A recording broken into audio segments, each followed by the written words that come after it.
What up? This your boy Namek, and you are now tuned in to that Blocc report. Let's get it.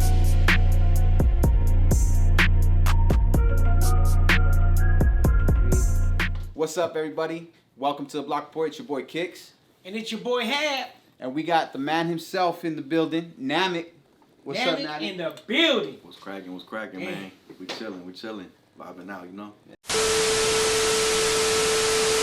Smooth shit, and still rugged when need to be. Posted on the hilltop, in love with the scenery. I don't fuck with you weak MCs, give a fuck what you think of me. Play some abstract road and catch me bumping some DPG. It's the Cali life. I got the San Gabriel Valley high. Hit the clinic in La Puente, get up when I'm Valley's nights. Don't need to tell me twice to get on some classic spit. It's got me feeling hella nice, miraculous acid trip. I ain't packing no strapping shit, I leave that to the savages. Ended up in the lab and spit with Roscoe, that's no accident. Anybody want the smoke? Talking all that blah blah blah. Where we from? Southern Cali, the West Coast, LA County, la la la.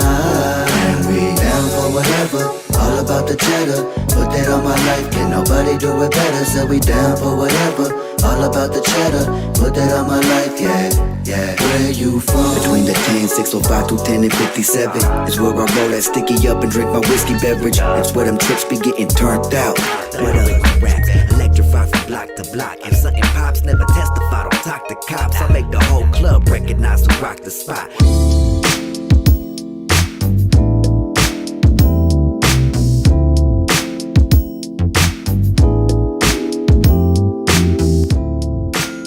For those who don't know about you, man, let them know who you are, where you're from, and what you do. Word up, man. So, I go by the name Namek once again. Based out of the 626 San Gabriel Valley. That's right. Born in West Covina. Lived in Baldwin Park, Irwindale, right there in San Gabriel Valley, 626, man. I go hard in the paint for the 626, man. And just been doing my hip hop thing for a good minute now, man, on this little journey of mine. Okay. I started out more of like I guess you could say an underground artist. I really like that jazzy type of. Man, I was loving that Boom underground bap stuff type too. shit. Also, man, you had the abstractness, right? It was like real abstract, man. I mean, you Yeah. took it there, bro.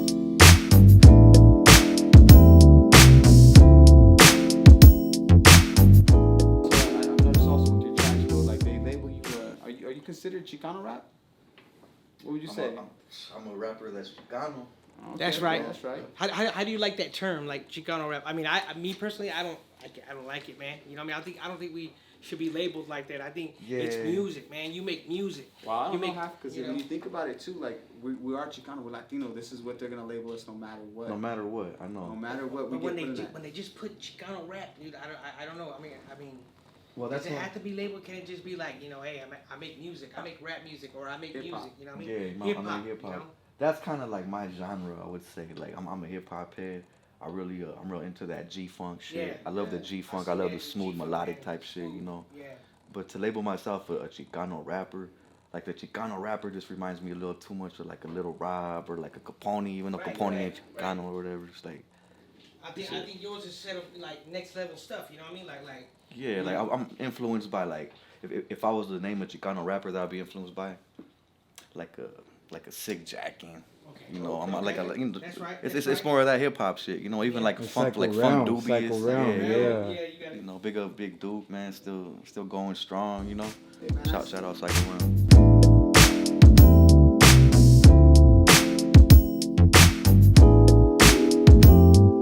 About the hip hop scene right now, man, as far as like as it's evolved, through COVID, you've seen a lot of artists come out, with creative ideas to make things happen. How do you like the new hip hop? Yeah, man. I appreciate it. It is what it is. I got an old soul, dog. I love this old school shit. At the end of the day, I'm trying to adapt to that the trappiness and all this shit. Okay. Not saying I can't do it, but I'm an old soul, man. I love this G funk shit. I love this jazz, and at times I try to give it the time of day, but sometimes I'm just like, fuck it. Let me just go back to this old school shit, dog. That's right. I bet you a lot of people You are don't want feeling that. you have a knack for the G funk, bro. It's crazy, like to see like exactly how much you evolved with your music. Nah, it's crazy, homie. Linking up with this fool Henji. Should be here any minute right Yeah, now. who's Henji? If you want me asking, man. Yeah, so Henji is my manager right now. Okay. He is much Ice-T's right-hand man from back in the day. Rhyme Syndicate. Okay. Henji's older brother is actually Ice-T's official tour DJ, DJ Evil E. So they go way back with this cat. You know, they kind of started the Ice-T brand back in the day, and I'm blessed enough now to be managed by him, man, because he's actually from Honduras. He looks black, but he's Latino, you know, so it's the best of both worlds with him, too. So he kind of slide into places where certain cats can't because he's bilingual, and he's just been in the game for 30-plus years, so it's a good look right now. As far as in the Chicano rap game, why is it you feel we can't put gang politics aside? Like, you take, like, Suge, who was a Blood, but had Snoop, Dog Pound, they were Crips on the label. You think a Southsider or a Southern Mexican could ever sign to a Northern label or vice versa? That's a good question. Nah, man. Why you think we can't, Hispanics can't put gang politics aside? Shit, I know it has to do with prison at the end of the day. But, yeah, you know, shit, if you get locked up, Bloods and Crips stick together. You get locked up if you're Chicano, the Norteños and Sureños, hell no, you know? So off top, I know that's what it is, but it seems like people just love beefing too, which is fucked up. It's like the beef don't stop. People are attracted to it. Yeah, they love the controversy. There it is, record sales right there off top. You know, everybody talks about us out down here. When you go up north and you see how they're working, they're connected. A lot of us down here, we're not connected. That's true too. We don't support ourselves down here, yet everyone else is supporting themselves up, you know, where they're at. Yeah. You know, that needs to change, because if you look at ATL artists only bring each other up. Why can't California artists do that same? Well, you know, you got Texas, Texas and fucks heavy with the Bay Area. You know what I'm saying? That's true. The Bay is connected too. Yeah, the hyphy movement. Yeah. All that shit, they're linked. Dope G-Funk too. They got good G-Funk. And what's your take on Latinos or Hispanics, Chicanos, whatever, that use the N-word in their rap music? Where do you stand on that? Man, I've never used it with my music. Chilling with homies, you know, if I'm chilling with some homies from Watts or South Central, you know, they tend to say it more than homies from out here, from like the San Gabriel Valley. So being with them, I might accidentally be like, or something, you know, small or stupid like that. But I would never say that shit in my music, dog. Like, I'm not gonna say I cringe when I hear it, but I'm just like, damn. I don't think it's right, but we're used to it now, to where it's just. I like, think the it's younger pretty much just generation's like used to home. that more than anything. It's like, because I know I grew up in the 90s, so like my mom and pops wouldn't let that happen at all, because you know, that just wasn't what we were taught. Right. You know? But a lot of the homies use it. And Yeah. I can't be mad at that. They're my boys and shit. It is what it is. Then again, I chill with a bunch of black homies. It's not like I don't use it because I don't kick it with black homies, or, you know, I don't get along with them or whatever. It's just how I get down. But there's diversity on your label. There's diversity with just you and in general. Like, you work with all artists. I noticed that. And then it's commonly used now too. It's not even like, it's not used in a derogatory way. When we say it, it's like just like saying homie or esse. Exactly. It's just meant like you know, it just, you know, it has no real bad meaning to it now.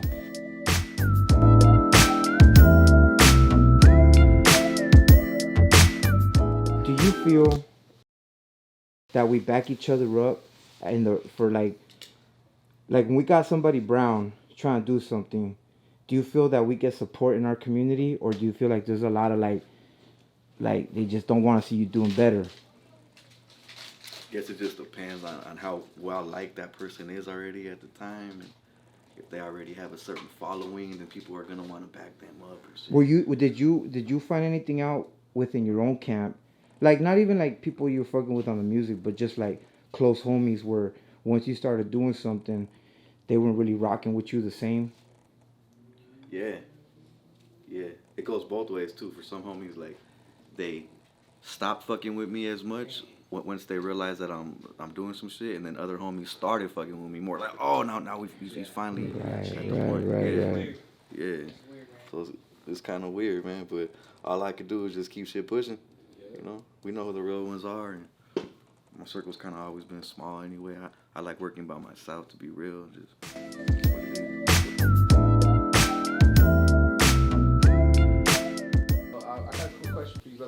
You have a couple. Yeah, you have a couple projects out, man. How many projects do you have in total?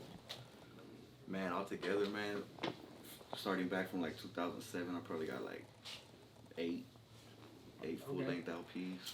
Full-length LPs. Yeah, but you know, I would say over the past few years when they started getting a little more exposure, probably over the past like 3-4 years. Which one was your first? Out of well, my very first project was called Dynamic Delivery. That's back in 2008. 8-track type shit, not even mixed or mastered, just on some grimy ass shit, you know? Straight underground. I would say 2014 was when my first album came out where I was actually proud of the shit, like quality, you know, the production, the features and everything. That was called Open Eye, hosted by CC the Mamacita. Okay. You know, shout out CC, K-Day, Power and all that shit. And yeah, that was cool, man. Actually, the logo right here, man, is the studio logo. Open eye, kind of like open your third eye in this motherfucker, you know? Yeah. Yeah. So go back to that conspiracy theories. Right, so what was your first music video? I had a couple, man, so much from back in the day, my boy, but one was called West Coast Jazz Soul back in West Coast 2008. Yeah, that was my very first music video. Okay. Yeah. How'd that go when you first dropped it? Did you get like a bunch of love right away, or was it kind of just a slow trickle? Yeah, because at that time the fan base wasn't as, you know, as big as it's getting now or whatever you want to call it. So it was just good to see myself on YouTube. Like, there it is, motherfucker. We finally got one, you know. Right. And then since then it's just been rising, climbing. Out of all the features that you've been on, which one is your favorite? Your favorite feature? Oh, besides the one with my boy MDZ right here. Nah, hey, that is a banger though. Go ahead and cop that. That's that We Smoke Good. Kind of like a little remix to that Raphael Sadiq, that Midnight Love, but it's like We Smoke Good. That's right. You know, so yeah. So when you're making when you're picking tracks or when you're making beats, what order would you put in? Is the order that you think is the most like how do I say this? Putting the tracks in order as far as like, okay, is it hook? Is Verse, it lyrics? yeah. Or is it the beat? Yeah, I feel you. You know what I mean? Which one would you say is the most important when you're Aspect making of the track? song. Yeah, exactly. Well, just to answer your question real quick, the previous question, my favorite feature so far, Yeah. just because it's on this G-Funk shit, and I've always wanted to work with like a hook master, it would probably either be something with that I've done with Cocaine, Okay. or the single that I got with Nate Dogg's son, Inhale, Okay. which is called Change. This really brings out that G-Funk essence, homie. Like, it's something that I always wanted to do, you know? Well, you got to work with Inhale, man. That's actually big. That's nice. Yeah, he's doing the damn thing right now, too. He's doing the thing right now, man. He's really making his dad proud, man. Yeah, he's making his dad proud, so. Yeah, he sounds just like his dad. How was it working with him? It was cool, man. It was dope. Yeah. He recorded his whole project in my studio and shit, so it was dope. Every time I look at him, it looks like Nate Dogg, so it's like, wow. Yeah, he looks like him a lot. a Yeah, he sounded like him. Got his own little style and shit, though, you know, so it's not like he's exactly like him, you know. He's the 2021 version of Nate Dogg. Of Nate Dogg, yeah, exactly. With that new The school incarnate. steez, you know, yeah. It feels like you got him back, man. But, you know, working with a lot of these artists, bro, like, you know, have you ever endured any type of, you know, issues like working with an artist? Maybe like that you just couldn't get over? Like their time schedule didn't work, or management maybe couldn't get it in there, just like it happens? Yeah. Because you know what happens in this industry. There's been a couple times when I was gonna work with like bigger artists and shit just didn't happen to work out. They weren't available. They were out of town and shit, and then it just never ended up linking up. But I don't want to name names on that one. But there's been a couple artists that were. But that never discouraged you in any way, right? Yeah, no, I just kept it pushing. and moving. Yeah. And going back to answer your question, my dog, about the hook lyrics and all that, I would say the beat comes first, and then you need that hook, and then once you get that solid proper hook, It's a lyric. it comes through with the lyrics. So do you feel like they'll remember the lyric more, right? The hook's popping. You know, Yeah, 'cause the hook is the song. Exactly. Yeah. I feel the same way. The hook's fucking 75-80% of the song right there. Yeah.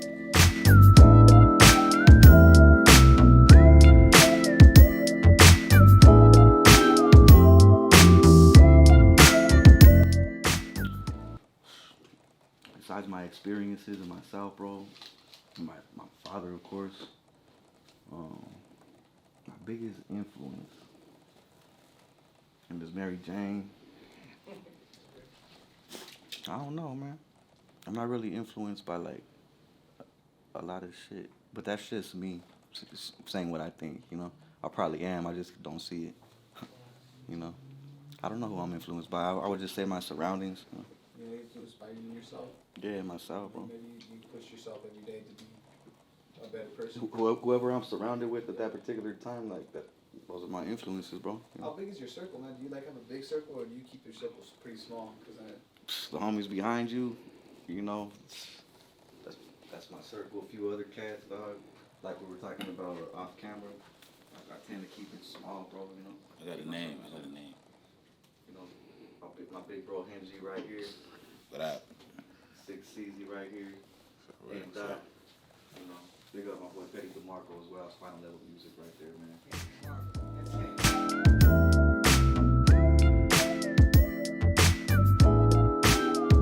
What's the name of the label you on right now? Final level music. It's Ice-T, right? Yeah, he's final. He's like that's the king right there, you know. Shit, final. He is final level. Henry is also final level music, and he kind of brought it over to the West Coast, and it's kind of like the eyes of the West, you could say, you know. Yeah, So I'm blessed to be an artist on final level, along with my boy M. 6 Easy, Freddie DeMarco, and we're just right here riding the waves right now. For those that don't know about the label, can you let them know who's on it? Yeah. Once again, it's me, my boy M.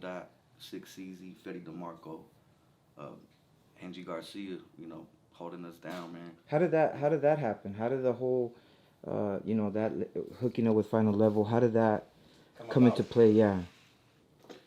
Shit, that was all just the luck of the draw, man. With my boy Jimmy Lokes being in the right place at the right time. Him linking up with other homeboy named Spider. Shout out Spider. Then bringing Henji to the table, man. Just pretty much it was my boy Jimmy Lokes believing in me and wanting to introduce me to Henji. And that's kind of how it started. He introduced me to him. We were feeling the vibes. We ended up. It's that word of mouth that gets to Kinda how it people, bro. started. It's that word of mouth. It's that word of mouth. So Yeah, once bro. again, big up Jimmy Lokes, big up Spider for opening the doors, and here we is today.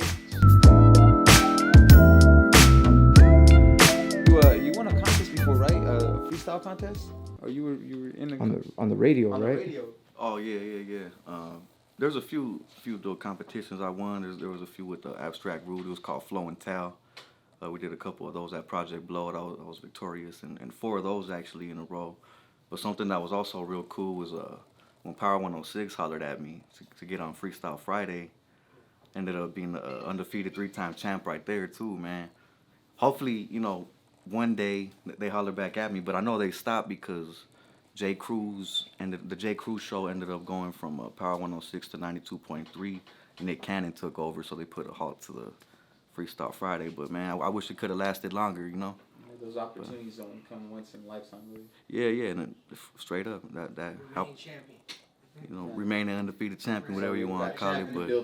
But it was cool. It was a good experience. You know, I appreciate the station for hollering at me to showcase my talent. I want to tell you, Namek, thank you for being on the Blocc Report today, man. Thanks for much coming love, through, bro. blessing us. Hell yeah. Is there anybody you want to shout out, bro? You know, anything you got Yeah. coming up? Just a bunch of shit. I didn't get a chance to shout out the album yet. No Dress Code. No That's dress- on Final Level No Music Dress Code. /Thump Records, bro. You know. So big up to everybody holding down Thump. Still 25, 30 years later. No Thump dress Records is code. Still around, Make sure you guys get that. Yeah, What- no dress code. For those that follow you on your platforms, let them know where they can follow you at. Yeah. Follow your boy at Namek626. That's NAMEK 626 on the gram, Twitter.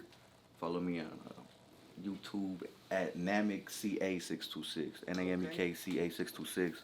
You know, go ahead and cop the album, man. No Dress Code. That one once again features YBE, features Freddie DeMarco, M. Taylor, my boy Sloan Bone of that legendary Mo Thugs, Inhale, aka Baby Nate Dogg, and Bo Rock of the Dove Shack. You know, we got that remix, Summertime from the SGV. You know, shout out to Summertime in the LBC. But we had to ever give a little remix in the Summertime in the SGV now, baby. Some of that shit. Hell yeah, we had to mix that one up, though. We also got the Blackout on deck, Blackout Volume 3. Big up Jimmy Lokes once again. West Coast Creations, I got a surprise for y'all, man. Me and the homies from West Coast Creations, my boy Johnny, Dopey, and the whole gang. I can't name the names, but we got something very big coming this summer. And just be on the lookout for that shit, dog.